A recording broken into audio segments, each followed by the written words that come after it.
Et on est rentré, enfin le bataillon est rentré, je crois le 5 octobre. Et donc le 5 au soir, il de vous dire tout le monde en ville. La bringue. Hein? C'était la bringue. Ah, exactement. Par contre, le 6, pas de permis. C'était le début 6 des octobre. nouvelles. Le début des nouvelles de la déroute. Là-haut, les nouvelles arrivaient qui n'étaient pas fameuses. Et le 9, qui était un lundi, le 9 octobre, on devait rendre nos armes, notre équipement. Le pasteur qui nous embarquait et venait d'arriver à Saigon en débarquant le 7e BCCP. Pour nous, c'était la classe. Et le 8 au matin, on a pris l'alerte et on a sauté le soir. Alors vous étiez rapatrié. Voilà. Voilà comment on a fait ça. Mais on était vraiment arrivés à bout. Tous les gars avaient considéré qu'ils s'en étaient sortis, que c'était fini, qu'ils s'en étaient sortis les couilles propres, pas de problème, pas de blessure, rien du tout. Hein. Vous pensez qu'ils vous ont volontairement sacrifié? Ah oui, volontairement. Oui. Oui. Bah, honnêtement, qu'est-ce que vous voulez? On est parti à 200, je crois qu'on était 255, quelque chose comme ça, plus la compagnie de renfort du premier BEP, du lieutenant Lotte, là. Comment voulez-vous qu'une équipe de 350 ou 400 gars redresse une situation où des tabords, 2 tabords, le 3e ERI, le BEP s'était fait massacrer, mais qu'est-ce que vous voulez qu'on fasse? Si on a permis qu'en occupant une côte, je crois que c'est la 607, je ne me rappelle pas, ça, les côtes, j'ai pas tellement la mémoire. Il y a la 608 et la 703, hein? sur longue faille. C'est ça. 608 donc on a permis quand même à des gars de passer. Certains prétendent une bonne centaine. Moi j'étais en contrepente. Avec mon stick, j'étais en contrepente pour ne pas être pris par l'arrière. Alors je ne voyais pas tellement bien ce qui se passait. Et puis, donc, une fois qu'il s'est avéré qu'il n'y avait plus personne ne sortirait, bon, on est revenu sur Taquet. Et on a eu l'honneur d'être désigné comme arrière-garde. Ce qui est ça fait plaisir, on était très contents du reste. Et à ce moment-là, Taquet, il y avait une physionomie vraiment particulière parce que c'était une petite bourgade pas désagréable, il y avait des commerces, il y avait une église, il y avait des trucs comme ça, mais tout brûlait. Parce que les commerçants avaient foutu le camp en foutant le feu à tout ce qu'ils ne pouvaient pas emporter. Et malheureusement, il avait un pont à franchir, un pont sur le Songke Kong. Et les Viettes avaient réussi à le faire sauter. Et là, ça a été la catastrophe, parce qu'un pont, ça se traverse en 3 minutes, mais une rivière embarque, et pour tout arranger, devant nous, nous avions un tabord. Et vous savez que les tabords se déplacent, ils n'entrent pas dans les villes, ils campent autour des villes. Donc ils ont tout leur tente, leur bordel, leur gamelle, y compris les bonnes femmes de leur BMC. Tout, et ils étaient devant nous, et ils ont mis toute la nuit à traverser. Ils ont laissé les barques de l'autre côté. Ils ont mis toute la nuit à traverser, et encore pour tout arranger, ils ont laissé les barques de l'autre côté. Alors nous on attendait bien gentiment, à la fin il a fallu que des gars en pleine nuit traversaient à la nage au mois d'octobre. Donc c'est déjà des heures qui étaient cruciales sur le repli. À la fin, ces heures-là, on jouait beaucoup sur le repli. Oui. Alors, on aurait dû traverser à 3h, 4h du matin, tout passé. On était de l'autre côté, il était 9h passé. Alors les Viettes, à 2 ou 4, les Viettes nous attendaient. Mais alors une embuscade, on ne pouvait ni avancer, ni reculer, ni partir à gauche. Partir à droite, on ne pouvait pas, c'était un talweg qui était juste sous le feu d'un poste ganénique que les Viettes avaient pris. À droite, à gauche, c'était la brousse.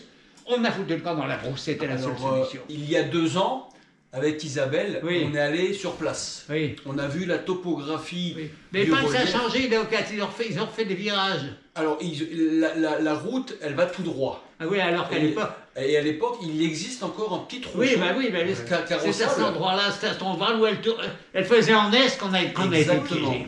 Et ben on est monté sur Bah, alors. la butte du poste Gallieni avec un Vietnamien, et vu le tour d'horizon, c'est infranchissable. Parce que à gauche vous aviez un mur de végétation, Ah oui, je sais et à bien. droite vous aviez le Sankikon. Le dimanche, je sais pas, le premier coup de feu, je crois qu'on a eu une dizaine de gars qui ont été alignés sur la route immédiatement. Alors le temps de se filer dans le fossé, des trucs comme ça, bon oui. Il y a une chose que j'ai jamais compris, pourquoi l'évacuation de Kaobang s'est faite par l'RC4. Il y avait l'RC3 de l'autre côté. La RC3 bis d'ailleurs. Moi, j'y suis monté, je suis monté plusieurs fois, 2 fois à Haute-Région.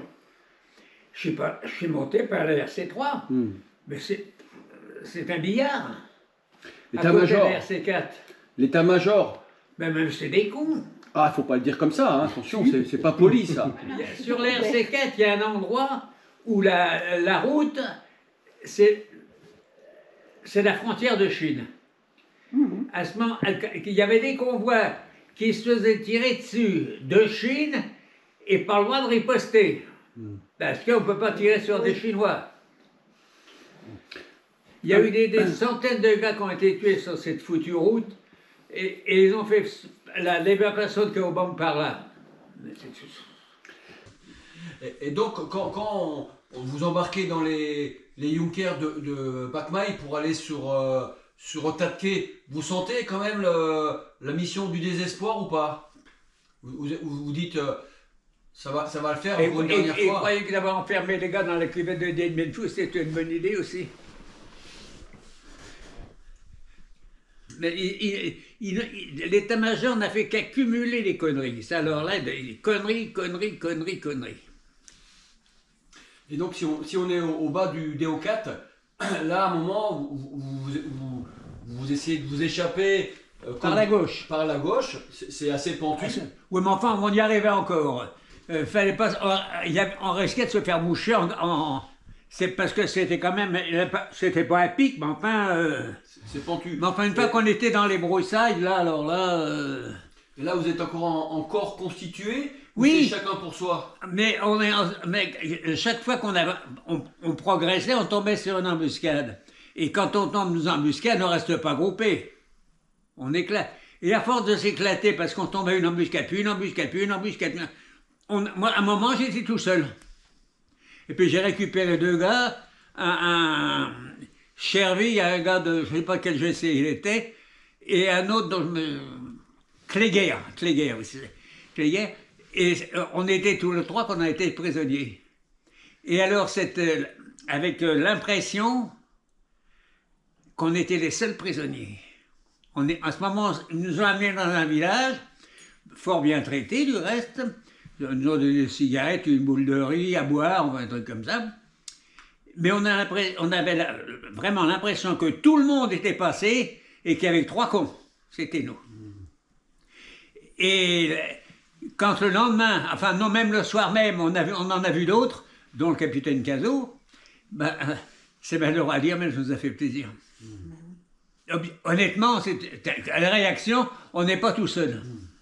D'accord. Ouais, je comprends bien. Et j'ai assisté en 2012 à une messe qui avait été célébrée aux Invalides à la mémoire des morts de la RC4. Et après, on avait été invité à un repas dans le salon du gouverneur militaire. Et à ma table, il y avait la fille du capitaine Cazot. Et là, je lui ai raconté que j'avais passé ma première nuit de captivité ficelé avec son père. Ah bon, d'accord. Donc, dans le caniveau, on nous avait collé dans le caniveau, les trucs comme ça. Je me souviens que j'avais la flotte il tombait des côtes, qui me rentrait là et qui me ressortait par le pantalon. Et j'ai dormi. Je crois que j'ai jamais si bien dormi de ma vie. Et donc là, on est quoi? On est soulagé d'être vivant? on se dit finalement, bah, ça va pas durer longtemps, la captivité. On a une idée déjà sur la souffrance qui arrive? On n'était pas très optimiste, vous savez. Ce qui est surtout, c'est que les premiers temps, on s'est retrouvés donc au village de Longue-Panne, là. Donc on a quitté le prisonnier le 15, le 16, le 17, on a pris la route avec un petit groupe, il y avait Cazot, le capitaine Armstrong, le Toubib, des adjudants, mon lieutenant, le lieutenant Rouget, et puis on était une soixantaine peut-être, puis on est parti, on est repassé à Déocat. Les morts étaient toujours là, ils étaient à poil parce que les Viettes les avaient déshabillés. Enfin. Et on est parti dans la nature, on s'est retrouvé à un moment, on a marché pendant 5 jours. Mais des petites étapes, hein. Ça, les sentinelles ont été sympas, ils ne forçaient pas la cadence, le truc comme ça. Et on est arrivé à un pont. Les officiers auxquels ils avaient ajouté les adjudants et l'adjudant-chef sont partis par là. Nous, on a continué notre route, on est arrivé dans un village qui s'appelait Longue-Panne. Il y avait à peu près 300 prisonniers. Mais alors là, le moral... Et puis alors là, ils nous ont laissés mijoter. Ils ne s'occupaient pas de nous. Il fallait faire les corvées, aller chercher du bois pour faire cuire le riz, aller chercher de l'eau, et patins et coups. Mais ils nous foutaient la paix, une paix royale. Et évidemment, on discutait entre nous, les gars s'étaient regroupés par nationalité chez les légionnaires et par unité dans la régulière. Donc tous les paras, nous, du 3, on était ensemble. Et on ne pouvait pas s'empêcher de penser qu'à l'heure actuelle, quand notre captivité commençait, qu'on aurait dû être sur le bateau. C'est-à-dire, on devait être sur le bateau. Pas de mystère. Alors ça ne... Ça tracasse. Ça ne... Moral est pas Ça ne fortifie pas le moral. Hein. Et puis c'est à ce moment-là qu'ont commencé les évasions. Tous les gars ont rêvé d'évasion. Alors là, qui n'avait pas son plan, un plan, par là, il connaissait la route. Il était passé une fois par là, lors d'un précédent séjour, il était persuadé qu'il retrouverait la rue Paul Bert à Nol et les Nouvelles-Ornées. Comment voulez-vous vous évader? Comment étaient rythmées les journées? Comment étaient rythmées les journées? La journée, vous ne pouviez pas sortir, vous étiez à couvert? Il y avait des avions qui passaient? On était logés chez l'habitant. D'accord. On était chez les habitants, on ne leur avait pas demandé leur avis. On les avait poussés dans le fond de leur baraque, et toute la partie de devant, il y avait à peu près entre 20 et 25 prisonniers par baraque.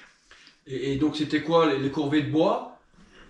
Il fallait chercher du bois? Aller chercher du bois pour faire cuire le riz, donc pour l'eau. Et le bois n'est pas facile à trouver. Hein. Et les approvisionnements étaient conséquents? Pendant une quinzaine, ils ont foutu une paix royale. C'est comme si on n'existait pas. Par contre, il ne fallait pas se faire prendre à faucher. Hein. Alors là, ça...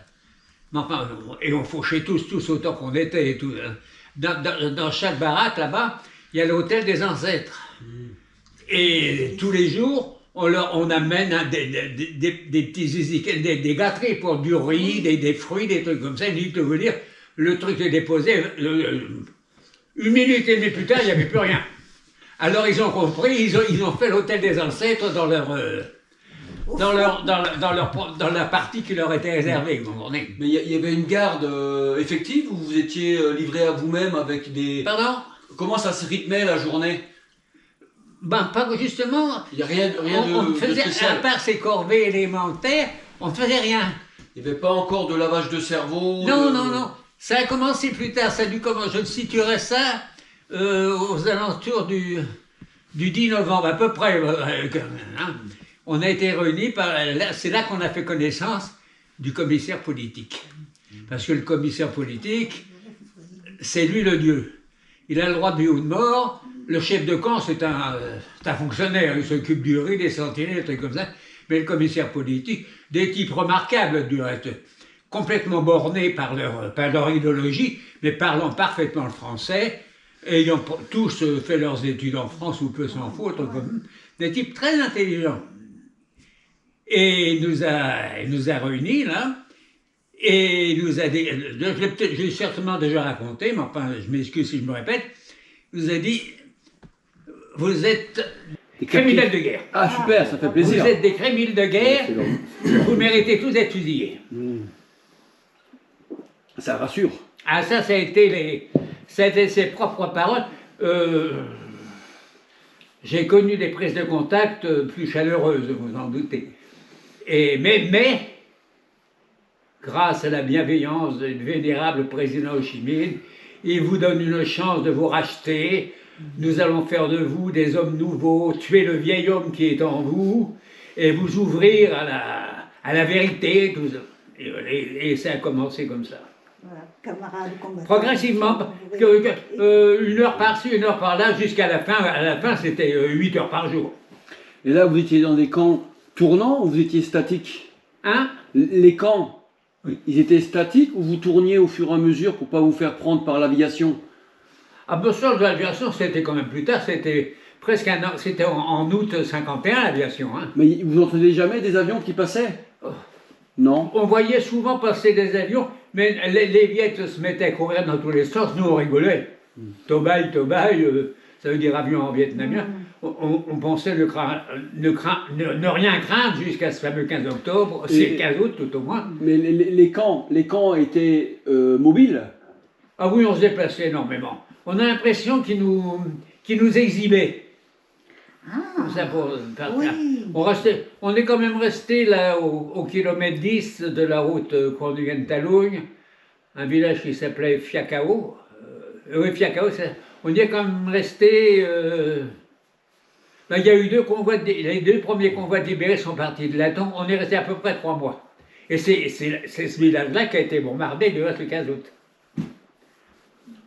De ça, on a beaucoup bougé. Ça, alors là. Et au fur et à mesure, il y avait des blessés avec vous? Des blessés, des Ils malades? étaient tous morts, les blessés sont tous morts. Tous morts? Il Il n'y avait pas... aucun médicament. Au bombardement, il y a eu 30 morts. Mais il y a eu une cinquantaine de blessés. Ils sont tous partis. Il y en a qu'un qui s'en est sorti, c'est Chanlieu René, parce que je précise René, parce qu'il y avait Chanlieu Lucien aussi. Lui, il avait eu une blessure au petit doigt, au petit orteil. Alors là, ça s'est cicatrisé tant bien que mal, il s'en est sorti. Mais tous les autres sont morts. Il n'y avait pas de médicaments, même pas de mercurochrome, même pas de pansement, il n'y avait rien. Ça veut dire qu'au fur et à mesure des semaines, il y a des camarades qui partaient. Ça veut dire que vous perdiez des camarades au fur et à mesure. Ah ben oui. Comment on le vit ça? Tous les jours, il y avait une corvée d'enterrement. Ça a commencé à Dongpan. Les premiers qui sont partis, ce sont les ivrognes. Les types qui buvaient beaucoup d'alcool. Un sevrage rapide.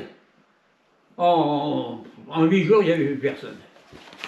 Et puis après, petit à petit, la malnutrition, et puis il y avait aussi le moral. Hein, parce que on devait être sur le bateau, il ne faut pas l'oublier.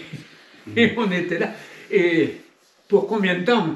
C'est encore, on pouvait dire, on est là pour 3 mois, 6 mois. Bon, Et l'encadrement vietnamien, vous mettez une pression avec des nouvelles d'Europe ou des nouvelles du pays? L'encadrement vietnamien, oui. Vous mettez le doute avec les nouvelles d'Europe ou les nouvelles... On n'avait aucune nouvelle. Zéro. Absolument aucune nouvelle. Ils ne parlaient pas de leur Aucune victoire. nouvelle. Ça va. Si ou alors les nouvelles tronquées, que en Corée, c'était... Ah, en fait, ils parlaient de leur Ah, victoire. ils ont parlé de la guerre de Corée, qui était une guerre d'agression américaine, évidemment, mais que les Nord-Coréens leur flanquaient une pâtée absolument abominable. C'était juste s'ils n'étaient pas remontés jusqu'à Washington. Limite, quoi. D'accord. Ce qui est terrible dans la dialectique communiste, c'est de nier l'évidence. D'abord, la dialectique en elle-même, il y a fort peu de mots. Je suis certain qu'on peut tenir une conversation avec un communiste convaincu. Avec une centaine de mots, on peut tenir une conversation toute la journée. Parce que c'est toujours les mêmes mots qui reviennent. Toujours. Alors à la fin on y était habitué, on n'y faisait plus attention. Et donc, entre les sermons politiques, il y avait la corvéderie. Ah oui, ça, bah oui, d'accord, il fallait bien manger, ça là. Et comme il y avait encore des gars valides et vaillants pour se proposer, ou c'était tiré au sort? On prenait un bout d'un riz, et puis enfin, on allait, quand on était à Dongpan, il fallait donc aller à Cornuyenne, qui doit faire une quinzaine de kilomètres. Il y avait un grand dépôt là à Cornuyenne, j'y suis retourné du reste en 80, je ne sais plus combien. Et on revenait avec 25 kilos de riz, sur le dos, comme ça. Et qui choisissait les personnels pour la corvée?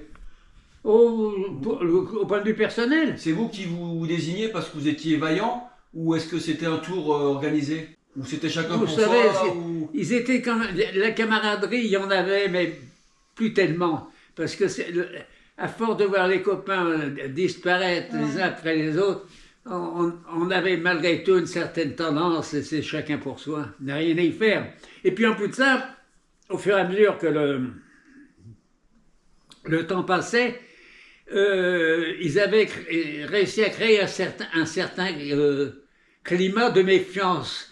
On hésitait à trop se confier. On se rencontrait, bon bonjour, comment ça va? Bon, ça va. Puis c'est tout, on n'approfondissait pas, chacun restait sur son compte à soi.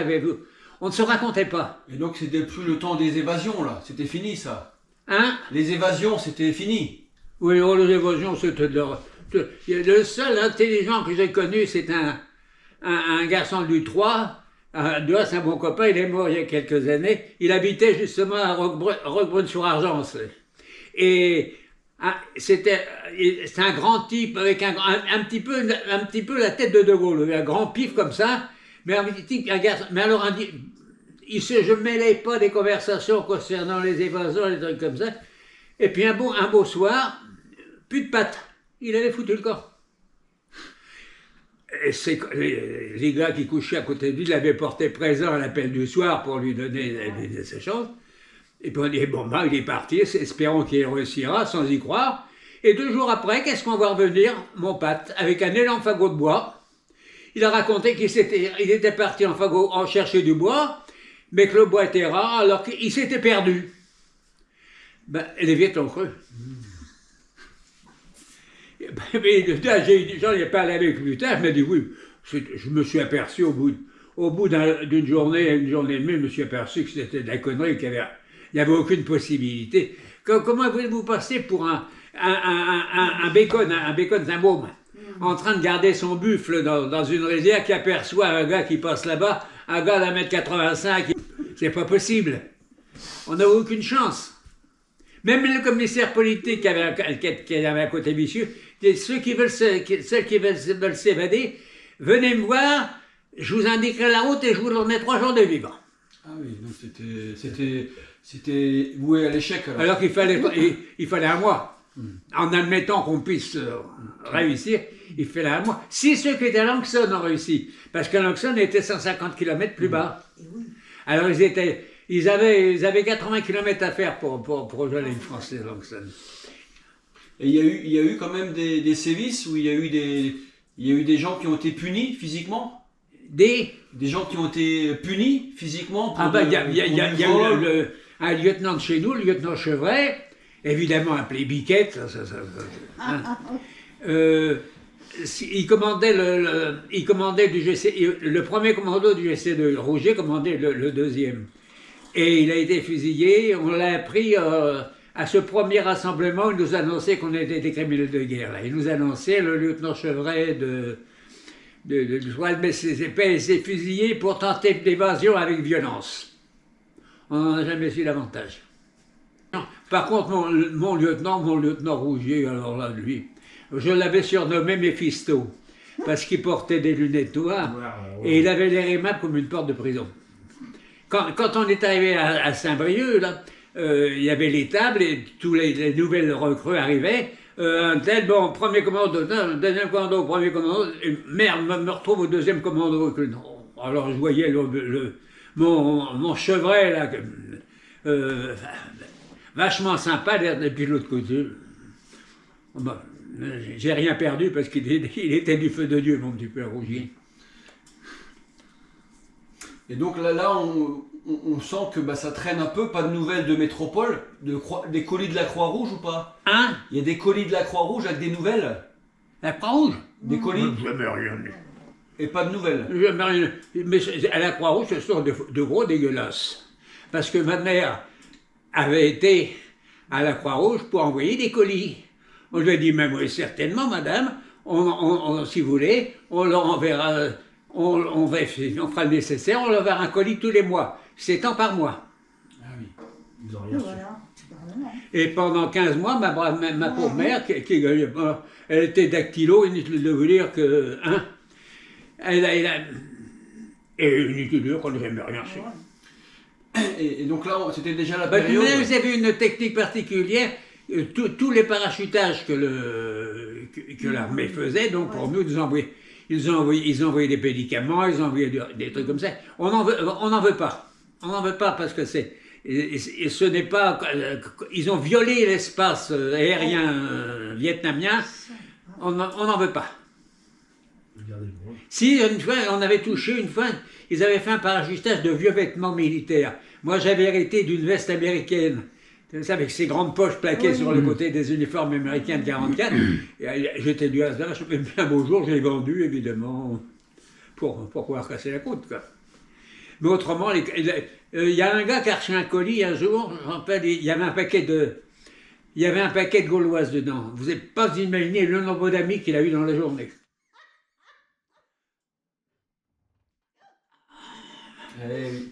Non, tout ça, non, on était complètement abandonnés, ça faut le reconnaître. Et le plus beau de l'histoire, c'est que lorsqu'on a été libérés, on a touché le rappel de solde, qui est évidemment normal, évidemment, mais on nous a retenu la PGA, la prime générale d'alimentation, c'est-à-dire ce qui nous servait à nous nourrir. Alors, quand j'en ai fait la réflexion au trésorier payant, mais il dit qu'il fallait bien nourrir les prisonniers viettes. Voilà. Et la PGA était quand même de 20 piastres par jour. Alors sur 455 jours, ça fait quand même une petite somme. Hein. Et à quelle période vous avez senti que les commissaires politiques là faisaient de la rétention d'informations et vous sentiez qu'il n'y avait pas d'avenir? Les commissaires politiques, ils étaient, comment dire, ils étaient tantôt très copains, et puis l'instant d'après, peau de vache. Il y en avait un qui nous jouait des airs d'accordéon. Ah ouais. Alors il dit, je vais vous jouer un petit air, un air bien de chez vous. Il nous a joué Bir Barrel Polka. Ce qui est allemand, mais enfin ça c'est un détail. Et des fois c'était sympa, et puis alors quand ils avaient un truc, c'est que quand il y avait des cours d'instruction politique, il n'y avait pas intérêt à laisser l'esprit vagabonder et à penser à un steak frites. Hein. Il fallait suivre parce que... Qu'est-ce que je viens de dire? Il y a des gars qui circulaient, qui vous regardaient, on voit bien que si un gars suit un truc, ou s'il pense à autre chose, qu'est-ce que je viens de dire? Et si vous ne répondiez pas... C'est ça. Il fallait toujours être sur la défensive. Au départ, fermer sa gueule, parce qu'il y a eu des... tout à fait au départ, on avait tendance à les envoyer chier. Je reconnais. À ce premier rassemblement là où il nous annonçait que Chevret avait été fusillé et qu'on était des criminels de guerre, il a terminé il a clos la séance et nous allons tous chanter en chœur l'International. Il y en a quelques-uns qui ont entonné Nini Pot de chien. Ça ne lui a manifestement pas plu. Mais il est arrivé un jour, on a bel et bien chanté l'International. Parce que c'était la seule chance de s'en sortir. Ils nous ont fait quand on était à... mais comment s'appelle ce village vers Troncanfou, là? Non, m'échappe. Ils ont voulu faire une lettre au président Ho Chi Minh pour lui demander de bien vouloir nous donner une chance de rentrer chez nous, des trucs comme ça. C'est Bergerac qui l'avait fait. C'est dommage que j'ai pas pu garder le texte, mais alors c'était ciselé. Regardez, il s'engageait pas trop, tout en donnant l'impression qu'au contraire, c'était... Et après, ils ont demandé, il fallait que tout le monde signe. Et il y avait, les gars n'étaient pas enthousiastes. Ils ont mis une semaine à obtenir les signatures. N'empêche que les 50 derniers ont été envoyés dans le camp de discipline. Les 50 derniers qui ont signé. C'était toujours... Moi j'ai été dans le problème parce qu'ils avaient créé un journal que j'avais très, comment dirais-je, très originalement baptisé La Gazette du Prisonnier. Et alors moi j'avais fait un article sur les bobards, parce que Dieu sait, dans les bobards, ça a peu circulé. Je crois que j'avais même fait une grille de mots croisés, enfin, chacun avait, on était 4 ou 5, on avait répondu un petit, qu'est-ce qu'on s'est fait engueuler comme du poisson pourri. Ce qu'ils voulaient, c'était du politique, du constructif. Alors, comme on avait mis le doigt dans le grenade, il fallait bien continuer. Hein. Et au quotidien, quand vous chantiez bien, quand vous étiez des bons éléments, quand vous jouez le jeu et vous chantiez bien, il y avait de la nourriture ou des choses en plus. Tout le monde a compris tous les gars ont compris que la seule solution de s'en sortir, c'était de fermer sa gueule et de suivre le mouvement. Vouloir nager à contre-courant, ça ne mène nulle part. Et il y avait des petites récompenses quand vous jouez le jeu? Ils vous donnaient des petites choses en plus de temps en temps quand vous jouez le jeu? Non, pas spécialement, non, enfin, on arrivait à grignoter 1 heure de repos de temps en temps. Un jour, quand on travaillait sur la route, la route de Talouille, on avait réussi à avoir un samedi après-midi. Parce qu'on avait fait un match, pour faire un match de volley contre les sentinelles. Qu'on s'était empressé de perdre, vous en doutez. On est dit quel fair play. Quel fair play. Et vous aviez des contacts via le réseau avec les camps des officiers ou pas? Non, aucun. On ne les a jamais vus. On a appris que le capitaine Cazot était mort en octobre 51, mais on n'a jamais. Mais même quand il nous arrivait au cours de corvénerie, à Coin-Nuyen, parce que c'était vraiment le dépôt le principal, d'apercevoir des gars d'un autre camp, on n'avait pas le droit de communiquer. Alors par-dessus, là, je me rappelle, il y avait une immense halle, et le riz était entassé jusqu'au plafond, et par-dessus la halle, on s'envoyait, un tel va bien, un tel est mort, comme ça, mais on n'avait pas le droit de communiquer. Et les officiers, alors là, n'en parlons pas. Et à l'occasion du décès du capitaine Cazot, comment vous l'avez senti? Vous avez dit, ça y est, c'est le début de la fin, on va jamais rentrer chez nous? Oui, le capitaine Cazot, au départ, lui, n'a jamais voulu. Et à la fin, quand il était condamné, il a dit aux officiers, acceptez leur truc, essayez tout ce que vous voulez, il faut en sortir, il faut que vous en sortiez. Et puis il est mort peu de temps après. De toute manière, j'ai l'impression que le capitaine Cazot n'avait pas envie de rentrer. Parce que malgré tout, bien qu'il y était pour rien, c'est quand même son unité qui avait été anéantie. Et c'est un sacré poids pour un officier. Hein? C'était pas de sa faute. Si l'opération était complètement con, si on était tombé sur un adversaire qui était 10 fois supérieur, son bataillon n'existait plus.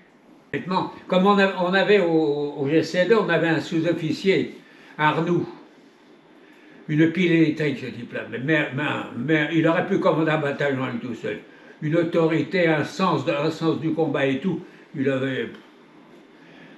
avait dû s'engager à 18 ans, il devait en avoir 35 ou quelque chose comme ça. Il était toujours sergent. Pourquoi? Il y a eu une petite casserole qui traîne, quoi. Alors, moi qui suis rentré, qui était un bleu, je suis rentré, je me suis retrouvé enfin avoir le même grade que lui, parce que j'ai fini par passer sergent. Il y a quelque chose, il y a des trucs que j'ai jamais compris. Tout à l'heure, vous évoquiez la cour du protectorat et le capitaine Cazot qui vous saluait. Qu'est-ce qu'il vous demandait? Ben, il me dit, alors grand, toujours là? Ben, je lui disais, oui, mon capitaine, ça va. Il me dit, bon, t'as le moral, alors continue. Et puis bon, ils Et partaient. Et quand on s'est séparés, là, au moment où ils sont partis vers le camp des officiers et nous, vers Dompad, il nous a tous serré la main, chose qu'il n'avait jamais fait à personne. Il nous a souhaité bonne chance, bon courage et bonne chance. J'espère qu'on se reverra. Et on n'a jamais revu, évidemment.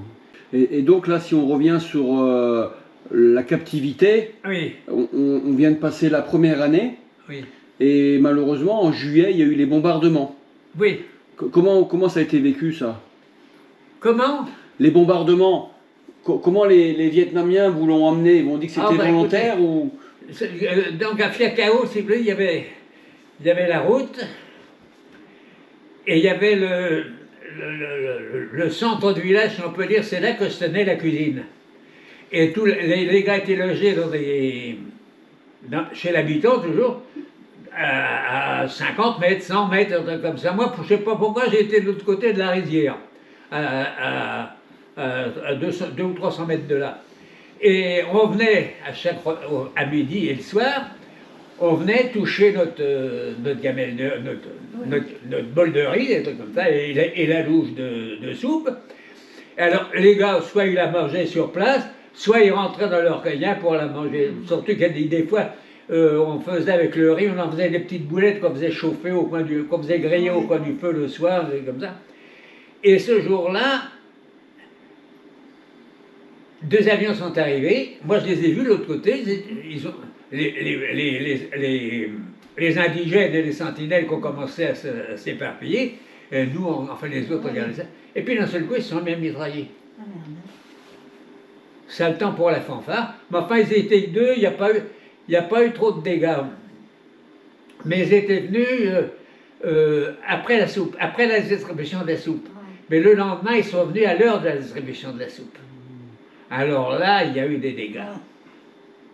Il y avait le village était, le centre du village était dominé par un calcaire dans lequel il y avait une grande grotte.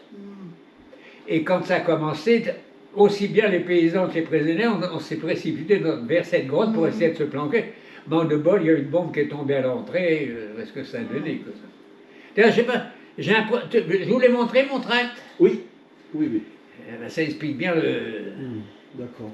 Tu l'as photographié? Alors là, on a vécu une semaine, à peu près une semaine d'enfer. On était remis de l'autre côté de la route, au-delà de la rizière. Les cuistots préparaient le riz la nuit, toujours pour les avions, comme ça. On touchait la ration de la journée. Alors, il fallait le garder. Il fallait soit tout gorger, soit on gardait pour le soir. Mais ça risquait qu'ils moisissent avec la chaleur. Alors on bouffait, tous autant qu'on était, on bouffait tout, et puis on n'avait rien jusqu'au lendemain matin. Et alors de là, il fallait qu'on aille s'éparpiller dans la nature. Il tombait des cordes, et il faisait pas chaud, et puis on n'avait rien sur le dos, comme ça. On est resté une semaine comme ça. Et puis là, ils ont décidé qu'on allait rejoindre le camp 5. Alors on est parti vers le camp 5. Où est-il? J'en sais absolument rien.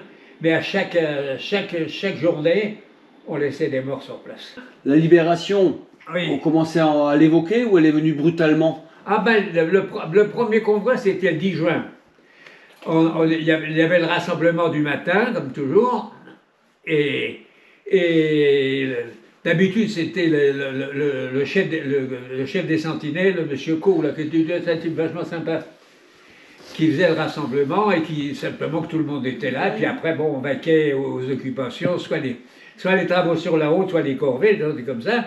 Et ce jour-là, le commissaire politique, il vient. Et il commence à citer des noms. Un tel, un tel, un tel, vous mettez là, donc, et à peu près, à vue de nez, 80 noms. Il nous dit, bon, ben c'est vos camarades vont être libérés, ils vont partir vers la ligne française. J'en étais pas. Bon, ben voilà, alors il y a eu des embrassades, tu t'écriras chez moi, voilà mon adresse, on peut voir ce qu'on peut faire dans ces cas-là. Et les gars sont partis. 10 août, pratiquement même cérémonial, rassemblement, mais là, le commissaire politique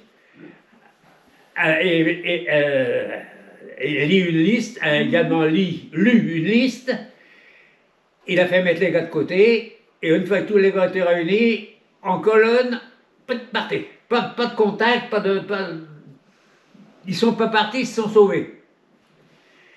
Mais alors là, le moral, hein, autant après le premier convoi, le moral, Oui. il y a eu une chute de morale, mais après, il est vite remonté. Les gars se sont dit, bon, les Viettes nous ont pas bourré le mou, ils nous promettent une libération. Là, il y en a, bon, on va en mettre un coup, on sera du prochain convoi.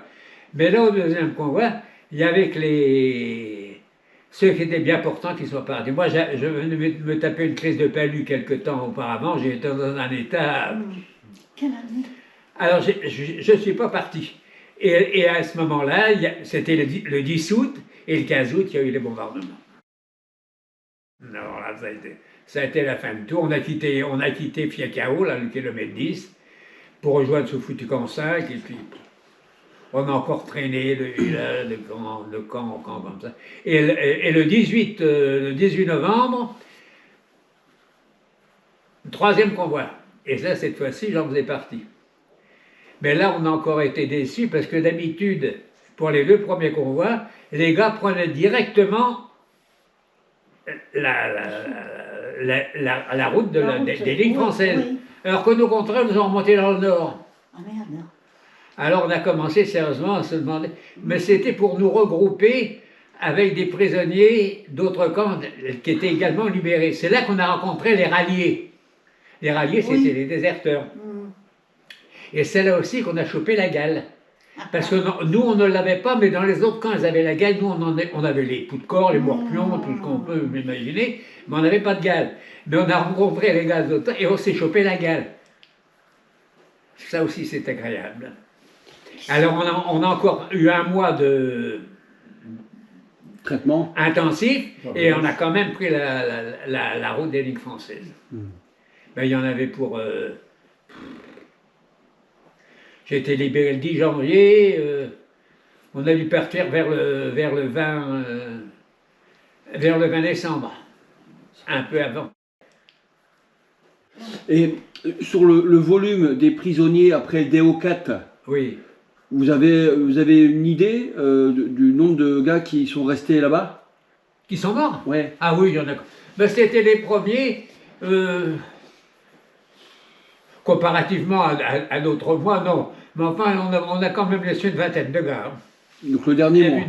Alors les premiers, on les a enterrés avec Oui. dans les règles de l'art, si l'on peut dire. On les ficelait dans une natte, on leur creusait un trou de 80 cm, on mettait une croix dessus en brûlant sur la croix son nom, des trucs comme ça, puis après... Au cours de ce fameux convoi-là, pour rejoindre le camp 5, le gros problème pour les chefs d'équipe, c'était de trouver une corvée pour les enterrements. Parce qu'il faut quand même être assez costaud pour crever un trou. Même un trou de 40 cm de profondeur, avec des outils la plupart du temps en bois, c'est pas évident. Hein. Et donc le grand jour approche. Hein? Vous êtes nouveau, vous êtes préparé à la libération. Oui. Le grand jour approche, et là vous sentez que ça y est, c'est la fin. Ah, mais oui, j'avoue que j'étais assez optimiste. En ce qui concerne personnellement, je ne me faisais pas de soucis quand j'arrive à faire la route. Alors là, pas un seul instant, j'ai pensé que je calerais en cours de route. Je crois qu'on a laissé que 2 gars en cours de route. Hein. Parce qu'ils n'ont pas réussi. Il y en avait un qui s'appelait Néant. C'était le bout en train de la bande. Chaque fois qu'il arrivait, il fallait qu'il sorte une connerie. Vive Pétain, c'est son truc. Là, il arrivait, vive Pétain. Ou alors, oh j'en ai marre, je ne vais pas pouvoir te garder, tu me coûtes trop d'argent, disait Sasson, le gars qui est à côté de lui. Un type merveilleux. Et puis quand le convoi sont formés, il n'était pas bien brillant, alors il se faisait de mauvais sang, il dit, oh, je sais pas si... Alors tout le monde était inquiet, effectivement, on l'a aidé pendant 3 jours, 4 jours. Puis après, c'est plus possible. On ne peut pas porter un gars pendant 20 ou 30 km même en le déchargeant, parce qu'on repartait avec le fagot, le riz pour la route, évidemment, mais on ne peut pas. Autrement, on y restait soi-même. C'est pas possible. C'est de lui-même qui avait dit non, les gars, demain matin, je pars pas, laissez-moi. Et puis, évidemment, on l'a évidemment jamais revu. On a laissé deux, je ne m'en rappelle pas du nom de l'autre. Et ils avaient fait un truc, ça, je ne sais pas si je voulais raconter cette histoire-là. Lors du, je ne sais pas si c'est le premier ou le deuxième convoi, un gars, je crois qu'il s'appelait Perry. Mais sous réserve, mais enfin, je crois bien que c'est Perry. En arrivant à l'étape le soir, il y a une sentinelle qui le bousculait pour qu'il aille plus vite. Ils l'ont pas envoyé chier, mais enfin, il a eu un mouvement d'humeur. Qu'est-ce qu'il n'avait pas fait là? Il a fallu constituer un tribunal. Les juges, c'était des prisonniers. Le défenseur, c'était un prisonnier. L'avocat général, c'était un prisonnier. Qu'est-ce que vous voulez faire? Les gars ont fait ce qu'ils ont pu, mais ils n'allaient pas sacrifier, ils pouvaient pas sacrifier. Donc ils ont dit que ils ont tergiversé, ils ont mis ça sur le compte de la fatigue, et des trucs comme ça. Alors, non, la fatigue n'est pas une excuse, on fait tous les arguments de l'autre. Et en définitive, ils ont suggéré que peut-être que parce qu'il parlait purement simplement de le fusiller, ça, parce que peut-être qu'on pourrait qu'il attende le prochain convoi. Alors ça a quand même été accepté. Et le type s'en est sorti, hein. Le type s'en est sorti. C'était un type costaud, il était en pleine forme, enfin pleine forme, autant qu'on puisse être dans des circonstances pareilles, mais enfin il a réussi il a dû être remonté dans les camps et repartir avec un convoi suivant. Pendant les 200 premiers kilomètres, on circulait de jour, aucun problème, mais après il a fallu circuler de nuit. Et alors, et en silence, parce que et plus on s'approchait des lignes françaises, c'est qu'on risquait de tomber sur une patrouille. Et le dernier jour, on est arrivé, on a traversé une rivière, je me rappelle, dans des espèces de petites ces barques, c'est pas des barques, c'est des paniers ronds qui sont calculés juste pour traverser. Lorsque vous arrivez de l'autre côté, il est plein d'eau. Si pour une quelconque raison vous avez un problème en cours de route, vous coulez avec des trucs comme ça. Donc on est arrivé et on est arrivé au bord d'une route, elle n'était pas empierrée, là, elle était bitumée, un truc comme ça. Et il y avait 2 sentinelles avec ça, ils nous ont dit, le poste est là-bas. Et ils ont foutu le camp. On est resté sur place, il était 4 h du matin à peu près. On est resté sur place bien gentiment, on a attendu qu'il fasse grand jour, pour se rendre compte de se faire allumer par une sentinelle un peu nerveuse. Et on est parti vers le poste en leur faisant des grands signes. Ils ont intimé l'ordre de nous arrêter. Des gars sont venus, ils ont bien vu qui ils étaient. Donc, et là, vous étiez combien de personnel? Là, ils ont libéré dans différents. Moi, j'ai été libéré d'Apcao, c'est un poste sonnette de Bacline. Bon, je sais pas, on était une trentaine peut-être. Alors là, les camions sont venus nous chercher pour nous emmener à la citadelle. On a été désinsectisés. D'abord, les fringues retirées, évidemment. Et traitement pour la gale en même temps. Et le traitement pour la gale, c'est de l'alcool iodé. Ça pique. Je vous dis pas où, hein. On était dans cette salle, j'ai encore les clichés sur la tête, c'était il avait un grand seau devant lui avec un pain de ces trucs dont on sert pour encoller le papier peint. Oui. Et voilà. Et il y avait une demi-douzaine de gants qui étaient autour en train de danser. Ah, il y avait une photo à faire, elle était belle. Mais c'était efficace, 2 jours après, on n'avait plus rien. Et moi, comme j'avais été, mon nom avait été inscrit dans les premiers arrivés à la citadelle, il y avait un avion d'Air France qui partait le lendemain pour Saïgon. Il y avait 2 places, moi et un autre. On est parti pour Saïgon. On est resté à la caserne Martin des Pellières là, une semaine, quelque chose comme ça. D'ailleurs, on était pour dormir, parce que le reste du temps, on allait bouffer en ville. Et puis on a embarqué chez le pasteur. Mais alors on était que deux. Vous aviez des nouvelles de l'ossature du bataillon à Hanoï? Vos affaires? Non, bon, non, il n'y avait plus personne. Vous avez fait combien de jours de détention? Hein, Combien de jours de prisonniers? 455. Et c'est quoi qui vous a fait tenir? Hein, C'est quoi qui vous a fait tenir? C'était votre maman? C'était les copains? C'était le revoir une dernière fois le sol de France? Qu'est-ce qui a fait que vous êtes là aujourd'hui? parce que moi, je pense que la captivité ne m'a pas du tout marqué. Il y a des gars qui sont revenus avec vraiment des problèmes existentiels. Moi, rien du tout. Ça est passé comme une... Mais tous les jours, vous vous dites encore un pas en avant? Oui, et puis surtout, je n'ai jamais considéré, du jour où je suis parti pour la Chine, je n'ai jamais considéré que je n'en reviendrai pas. Donc le moral de... C'est moral. moral de gagnant, Est-ce quoi. du moral, est-ce de l'inconscience, j'en sais rien. Avec mon copain Franck, lui, il avait chopé le typhus, il avait été rapatrié sanitaire au mois de septembre. Mais aussi bien lui que moi, on n'a jamais considéré qu'on n'en reviendrait pas. Je ne sais pas pourquoi, je serais incapable de vous dire pourquoi. Peut-être que j'ai eu une existence assez difficile pendant toute mon enfance, j'ai crevé la dalle, j'ai eu quantité de problèmes de vivre en nourrice, c'est pas marrant de vivre en nourrice. Moi, je voyais ma mère 3 heures par semaine, j'avais pas de père. Parce que ne pas avoir de père à cette époque-là, je vous garantis que c'était un sacré fardeau d'être un bâtard. Moi, on n'a jamais trouvé personne pour me servir de parrain et de marraine pour mon baptême. Parce que personne ne voulait. On a pris l'enfant de cœur qui a servi la messe. À cette époque-là, il y a des parents qui interdisaient leurs mômes de jouer avec moi parce que j'étais un bâtard. Maintenant, bon, on n'en parle même pas. Et donc c'est une force morale qui est venue de votre enfance. Cette force morale, Oui. vous l'avez forgée dans votre enfance, dans la Oui, difficulté. certainement, c'est là, parce que j'en ai pas étant jeune, donc bon, ça continue. Mais je dis, je n'ai jamais pensé un seul instant. Même j'ai sauté je ne sais combien de fois sur les mines. Vous pouvez pas savoir. Les mines, elles m'adoraient.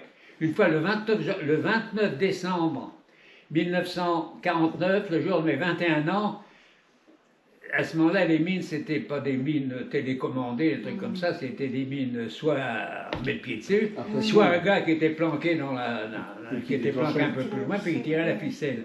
Et ce jour-là, on marchait sur une digue comme ça, et il y a un gars, on était en colonne, et le gars, il a dû me voir, il a mis le grand comme ça doit être de ficelle, il a tiré sur la ficelle. Mais sa mine, au lieu de la mettre comme ça, il l'a mis comme ça. Et c'est le gars qui était derrière moi qui a tout pris.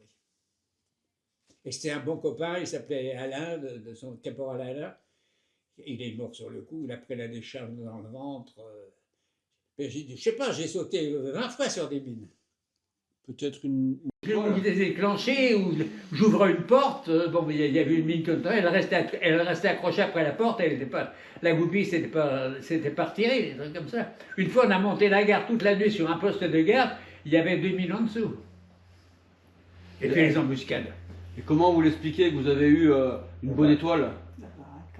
Oh, sérieux, le pot, je reconnais que j'ai toujours eu énormément de peau, sauf maintenant, ça se termine.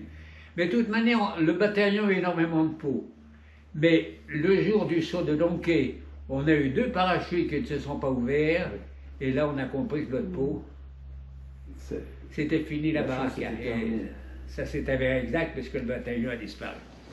Donc on arrive au terme de votre carrière et de votre périple indo-chinois. Oui. Vous rentrez à Paris, donc voir votre maman.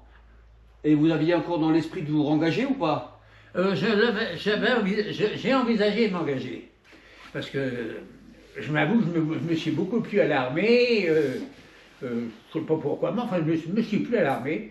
Et je me suis donc représenté au bureau de recrutement à Paris, 71 au Saint-Dominique, la langue ouverte de la Tour Maubourg. Et j'ai expliqué mon cas. Et elle m'a dit, ah non, en tant qu'ancien prisonnier, vous ne pourrez pas retourner en Indochine. Moi, il y avait que l'Indochine qui m'intéressait. Je n'avais pas envie de me retrouver en Allemagne ou en garnison à Thionville ou à Bar-le-Duc, comprenez alors. En plus de ça, j'avais rencontré la première femme de ma vie. Alors donc, j'ai laissé tomber l'armée. Et comment vous êtes réinséré dans le monde civil après toutes ces aventures? J'ai eu du mal à trouver de boulot parce que quand on me demandait mon curriculum vitae, le terme CV n'existait pas à l'époque, évidemment, ben, je disais, bon, j'ai passé mon premier bac, parce qu'à l'époque, il y en avait deux, moi, j'ai pas pu passer le deuxième, ma mère n'avait pas moyen de payer. Et ben, je disais, ben, j'ai passé mon premier bac, après j'ai fait différentes choses, et puis je suis parti en Chine. On vous écrira. Oui. Pas de nouvelles. Pas de nouvelles. Alors je suis parti travailler en Belgique, comme avec la double nationalité. J'étais bouffiat, enfin, barman dans une boîte de nuit, un bar de nuit qui voulait imiter les caves de Saint-Germain-des-Prés, qui s'appelait la Rose Noire, en opposition à la Rose Rouge de la rue de Rennes à Paris. Et j'y ai vu débuter Jacques Brel et Barbara. Et là, je suis resté 1 an et demi, puis je suis rentré en France. J'ai réussi par l'entreprise de la mère du lieutenant de la Croix-Vaubois, qui était prisonnier. Elle m'a trouvé un boulot dans un journal corporatif. Alors là, j'y suis resté, j'ai travaillé 4 ans, là, puis après, je suis rentré dans l'immobilier. Donc si on revient lors de votre engagement en 1948 et l'effectif, combien sont rentrés à l'issue des 2 ans d'Indochine ou à l'issue des camps? Le bouquin de bon droit donne 46% de perte. Entre le combat et la captivité. 46% de perte. Énorme. C'est énorme. Et donc si on finit notre petit après-midi, si c'était à refaire, Robert... Ah, moi je repartirais. Ah, ça, c'est la moindre hésitation. Ça, alors là, parce que ça a été vraiment une des périodes les plus agréables de ma vie. Ça, j'ai beaucoup aimé la vie, militaire. Puis, de toute manière, j'étais parti pour l'aventure. Avant tout, avec un an comme ça. Vous étiez servi. Et j'ai été servi, j'ai eu mais le fait d'avoir eu ma dose, ça ne m'en a pas dégoûté. Pour ça, j'ai toujours fait des métiers indépendants pour ne pas être astreint à un horaire, la machine à pointer, des trucs comme ça. Au journal corporatif où je travaillais, c'était le journal de bâtiment. J'étais chargé des adjudications, donc j'étais toujours par mont et par haut. Après, dans l'immobilier, bon aussi, j'étais toujours par de courir à droite et à gauche. Je n'avais pas d'horaire, je ne pointais pas. Dans l'immobilier, mon salaire était fonction de mon travail. Si je travaillais bien, moi, je gagnais bien. Mais si je me la trouvais les 12, ben, je ne gagnais rien. On va clôturer la petite après-midi. Qu'est-ce que vous pouvez donner comme message à un jeune parachutiste qui s'engage aujourd'hui à Carcassonne? Oui. Qu'est-ce que vous pouvez lui dire? La vie est belle? Qu'il a choisi la plus belle arme. C'est beau. Ah oui, alors ça, les paras. Il y a un esprit para que j'aurais certainement pas retrouvé dans les autres unités. Il y a un esprit para. Des rouleurs de mécanique, comme moi j'ai jamais roulé des mécaniques. De toute manière, avec mon mètre 95 à 72 kg, je me vois mal rouleur de mécanique, j'aurais été un peu ridicule. Vous en conviendrez. Mais non, il y avait des casseurs d'assiettes, mais il y en a partout. Il y en a partout. Non, mais il y a surtout un esprit de corps. Et puis, je pense que j'étais parti. De toute manière, j'étais avec mon deuxième commando du GC2. Pour rien au monde, j'aurais voulu le quitter. Du reste, quand j'ai été nommé cabot-chef, ils ont essayé de me virer dans un autre GC. Parce qu'en principe, pour qu'un gars qui monte en grade n'ait pas à commander des gars comme ça. Il n'y a pas trop de j'ai dit au lieutenant Roger, mon lieutenant, je préfère renoncer au galon que de quitter le GC2. Et s'il y a des noms comme ça qui vous reviennent à l'esprit, d'officiers, de sous-officiers ou de camarades, qu'est-ce que vous auriez comme nom à nous donner là, comme ça, de gens qui vous ont marqué, qui vous ont un petit peu tiré vers le haut? Donc on a vu Bijard. Qu'est-ce qu'il y avait encore comme sous-officier qui était brillant? Ah ben il y avait Arnoux, ce gars dont je vous parlais. Il y avait l'adjudant-chef Franjon. Ah là, c'était un vieux de la vieille aussi. Oh là là, il avait au moins 45 ans. C'était un placide, mais alors, il ne fallait pas chercher. C'était de l'eau qui dort. Mais alors, si vous l'aviez bouilli, alors là, ça n'avait même été au point. On va vous emmener à Carcassonne. Ah ouais. Je voudrais tenir jusqu'au mois d'octobre, au mois d'août, là, quand mon fils sera nommé capitaine, ça me ferait plaisir de tenir jusque-là.